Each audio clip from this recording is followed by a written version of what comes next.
9월 24일 살아계신 하나님의 말씀 이사야 50장 4절부터 11절 말씀으로 주께서 우리를 도우시면이라는 제 말씀드립니다. 먹고 살기 힘들고 가난한 노인들에게 설문지를 돌려봤더니 말이죠. 살면서 어떤 때가 가장 어려운가라고 하는 그 질문에 대해서 답이 뭐냐면 자존심 상할 때라고 대답이 나왔습니다.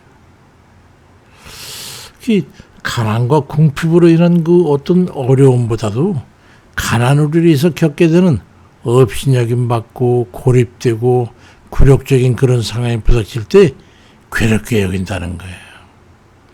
노인들이 그냥 다 이래도 저래도 흥하는 것 같지만 그렇지 않다는 거예요. 그 말 들으면서 저는 고개가 끄덕여졌어요. 노인들 아무 옷이나 입고 아무렇게 해도 될 것 같지만 그들이 남은 건 마지막까지 남는 게 자존심, 자기 자신을 존귀하게 여기고 싶은 그 마음이 있다는 거예요. 그 얘기를 듣고 마트에 갔다 오면서 우리 할매가 그런 얘기를 했어요. 우리도 늙어가지고 아무것도 가진 것이 없이 외롭고 고독한 처지가 되면 어쩐다지요?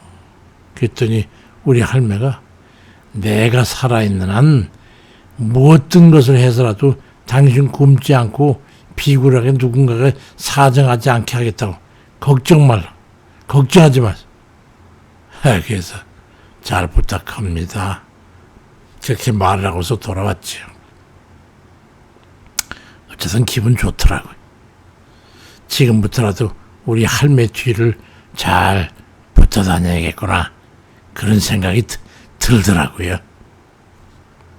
오늘 본문 이사야 50장 7절에 보니까 주 여호와께서 나를 도우심으로 내가 부끄러워하지 않고 내 얼굴을 부싯돌같이 굳게 했은즉 내가 수치를 당치 아니할 줄 안다고 그런 말씀합니다. 하나님께서는 우리를 당당하게 세워주시겠다고 말씀하고 있는 거예요. 하나님께서 우리를 어떻게 그렇게 도우셔가지고 그리 하시겠다는 겁니까? 부끄러움을 당하는 그런 상황과 조건에 처하지 않도록 하시겠다는 거예요. 주를 의지하는 자에게 말이죠. 우리들이 무엇인가 다른 이들에게 부족한 게 있거나 할 때 부끄러움 당하게 되잖아요. 재물이 부족해서 다른 이에게 부끄러움 당할 수도 있고 또 여러 가지 조건이 있죠.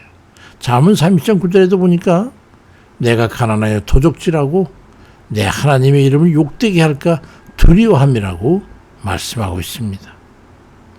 능력이 부족하거나 힘이 부족하거나 부끄러울 때 있죠. 그런데 시편 20편 5절에 저희가 주께 부르짖어 구원을 얻고 주께 의뢰하여 수치를 당치 아니하였나이다. 그렇게 말씀하고 있습니다. 주께 간구함으로 주께 도우심을 입어서 부끄러움을 당할 수 있는 그런 여러 가지 상황에서 수치를 당하지 않게 될 것이라는 그런 말씀이죠. 이사야 50장 8절에도 나를 의롭다 하시는 이가 가까이 계시니 나와 다툴 자가 누구냐? 나와 함께 설지어다. 나의 대적이 누구냐? 내게 가까이 나올지어다. 그렇게 당당하게 말씀하고 있는 거예요. 글쎄 믿음을 가지고 당당하게 나아갈 때 하나님께서 우리의 자존감을 높여주실 거라고 말씀하고 있는 거예요. 주를 의지하고 떳떳한 언행을 행할 때 하나님께서 우리 얼굴을 세워주시는 겁니다. 비굴하지 않고 정직하고 바르게 살면서 떳떳할 때 그보다 귀한 게 없는 거예요. 이때 하나님을 의지하는 사람들은 부끄러움 없이 나아갈 수가 있는 겁니다. 왜냐하면 하나님께서 도우실 것이기 때문이죠. 거짓이나 비굴함이 없이 정직하고 떳떳한 삶을 사는 자는 대적이 없어요. 당할 수가 없는 거예요. 고등학교 시절에 무엇이든지 지기 싫어하는 친구가 있었는데 그 친구는 공부도 얼마나 열심히 하는지 또 거기다 싸움을 해도 말이죠. 키는 짝닮아간 친구가 얼마나 억척스러운지 아무도 그 친구를 건드리지 않았어. 한 번은 껄렁껄렁한 그 반 친구가 한 중간 넘어서는 그런 친구야. 그 친구를 비웃고 놀리다가 싸움이 붙었어요. 처음에는 키가 작고 최고도 보잘것도 없으니까 매 맞는 것 같아. 나중에는 뭐 물불을 가리지 않고 뭐 죽기 살기로 덤벼드는 데는 그 껄렁껄렁한 친구가 당하지 못하고 그냥 굴복하는 걸 봤어. 그 후로는 아무도 얘기를 안 했지만 그 작은 친구를 건드리려고 하질 않았어. 그 후로부터 한 20여 년 지난 후에 강원도 원주에서 그 친구를 만났는데 그 친구는 양봉업을 하면서 안수 집사님이 돼 있었어요. 옛 이야기를 하다 보니까 웃으면서 하는 말이 그때부터 더 정직하고 더 성실하게 살려고 애를 쓰긴 하는데 그러면서 그것은 더 자신감을 갖기 위한 그 삶을 살기 위해서라고 그런 말을 해서 전 그 얘기를 들으면서 감동을 받은 적이 있어요. 마틴 루터가 종교개혁을 할 때에 잡히면 화형을 당할 그런 처지에 있을 때 아닙니까? 그때 그는 독일의 프레데릭 영주에게 보호를 받고 있었는데 그런 루터에게 국외로부터 출두 명령이 전달됐어. 해치지 않을 테니까 나와라. 그는 당당하게 나와가지고 협상장에 이르렀는데 그 협상 그 성당 창문이 99개의 창문을 가지고 있었어요. 99의 마귀가 덤벼든다 할지라도 나는 두렵지 않다. 그렇게 외치고 말이죠. 하나님께서 나와 함께 하시기 때문이다라고 협상을 진행해가지고 그들의 잘못된 교리를 인정하는 결과를 얻어내게 됐던 거예요. 그때 지은 찬송이 바로 우리가 부르고 있는 585장 내주는 강한 성령이라는 그 찬송이죠. 오늘 본문에도 이사야 50장 8절에 보니까 나를 의롭다 하시는 자가 가까이 계시니 나와 다툴 자가 누구뇨? 나와 함께 설지어다. 나의 대적이 누구뇨? 내게 가까이 나오라고 말씀하고 있는 거예요. 오직 나를 인정하시는 하나님께서 함께 하신다는 확신이 없으면 안 되는 일이죠. 항상 하나님을 의지하여 굳은 믿음을 가지고 승리하는 그런 이들 되시길 바랍니다. 온전히 주를 의지하는 믿음의 자세를 가지고 살아야 함을 말씀하고 있는 거죠. 우리가 행위 온전치 못할 때 잘못을 범할 수도 있고 죄를 지을 수도 있어요. 그럴 때마다 참수하는 자가 있게 마련이죠. 다니엘 시대에도 흉계를 꾸며가지고 왕 앞에 제적들이 참수하는 바람에 사자굴에 던져졌을 때 그는 온전히 주를 의지하며 하나님께서 사자들의 입을 봉하심으로 구원을 얻게 됩니다. 오히려 다니엘을 참수하던 자들이 사자굴에 대신 던져져 가지고 뼈까지 부서뜨리는 그런 죽음의 형벌을 당하게 된 걸 우리가 보지 않습니까? 오늘 본문 이사야 50장 9절에 보니까 주 여호와께서 나를 도우시리니 나를 정죄할 자가 누구겠냐.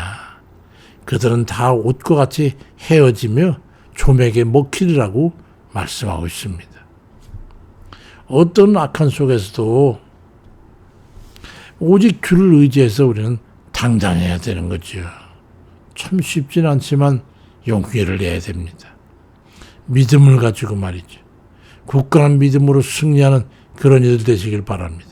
어떤 위협적이고 불리한 상황 속에서도 우리는 온전히 하나님을 의지해야 합니다. 그런 믿음의 사람들이 돼야 합니다. 오늘 본문 이사야 50장 10절에도 너희 중에 여호와를 경외하며 그 종의 목소리를 청종하는 자가 누구냐? 흑암 중에 행하여 빛이 없는 자라도 여호와의 이름을 의뢰하며 자기 하나님께 의지할지어다 말씀합니다. 우리는 도저히 어쩔 수 없는 그런 절망적인 상황 속에서도 주를 의지하고 하나님 앞에 맡기는 의뢰하는 그 믿음을 잃지 않아야 됩니다. 어떤 악조건 속에서도 암흑 같은 절망 속에서도 희망이라고는 전혀 보이지 않는 그런 상황 속에서도 하나님만을 의지하고 하나님 뜻대로 살아서 하나님의 도우심과 능력을 힘입는 그런 이들 다 되시길 주의 이름으로 축원드립니다. 아버지 아시지요? 우리 연약함과 건방고 두렵고 무서워하는 그런 연약함을 아시지요, 주님. 그렇지만 우리가 온전히 주를 의지할 때에 아버지 우리가 정직하고 성실하고 주님 말씀에 살려고 애쓰고 애쓸 때에 우리 하나님이 우리와 함께 하시니 우리가 그런 주를 의지하고 살아갈 때에 아버지 당당하고 떳떳하고 용기를 내고 승리하게 하실 줄 믿습니다. 어떠한 악한 강한 대적이라 할지라도 우리가 당당하면 목숨을 걸고 아버지 죽으면 죽으리다는 그런 굳센 믿음을 가지고 나아갈 때에 우리는 주님 대적으로부터 승리하고 악한 상황으로부터 건짐을 받게 될 줄로 믿습니다. 주를 의지하기 때문입니다. 아버지 병중에 아버지 난관 속에 또 주님 거듭되는 실패와 어려움 속에 아버지 어찌할 줄을 알지 못하는 그때가 우리가 약할 때인 걸 주님 아시죠.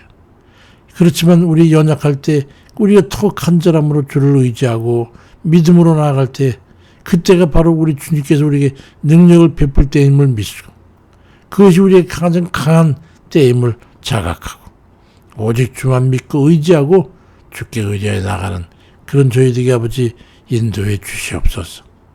감사드리고 예수 그리스도의 이름으로 기도드립니다. 아멘입니다.